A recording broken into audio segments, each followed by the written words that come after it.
പാലക്കാട് മണ്ണാർക്കാട്ട് 10 ലക്ഷം രൂപയുടെ നിരോധിത പുകയില ഉൽപ്പന്നങ്ങളാണ് പിടിച്ചെടുത്തത്. പാലക്കാട് മണ്ണാർക്കാട് പോലീസിന് ലഭിച്ച രഹസ്യ വിവരത്തെ തുടർന്ന് നടത്തിയ പരിശോധനയിലാണ് ഈ നിരോധിത പുകയില ഉൽപ്പന്നങ്ങൾ കണ്ടെത്തിയത്.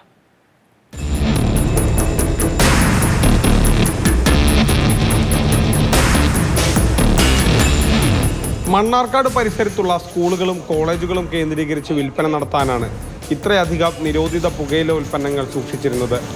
46 ചാക്കുകളിലായാണ് ഹാൻഡ്സ് സൂക്ഷിച്ചിരുന്നത്. സംഭവവുമായി ബന്ധപ്പെട്ട് മണ്ണാർക്കാട് സ്വദേശി സെയ്ദിനെതിരെ പോലീസ് നടപടി സ്വീകരിക്കും. ഗോഡൌണിലാണ് ലഹരി വസ്തുക്കൾ സൂക്ഷിച്ചിരുന്നത്. നമ്മളിതിന് മുന്നൊരിക്കൽ നമ്മുടെ സ്കൂൾ പരിസരത്തായിട്ടൊരു സ്കൂളിൽ നമ്മൾ റെയ്ഡ് നടത്തിയായിരുന്നു. അപ്പോൾ അതിൽ അന്ന് കിട്ടാതെ പോയ ആളാണ്. നമ്മൾ നിരീക്ഷണത്തിലുള്ളതാണ് കുറച്ചു കാലമായിട്ട്.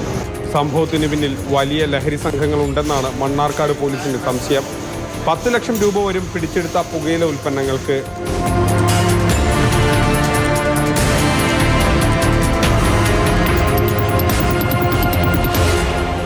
മാതൃഭൂമി ന്യൂസ്, പാലക്കാട്.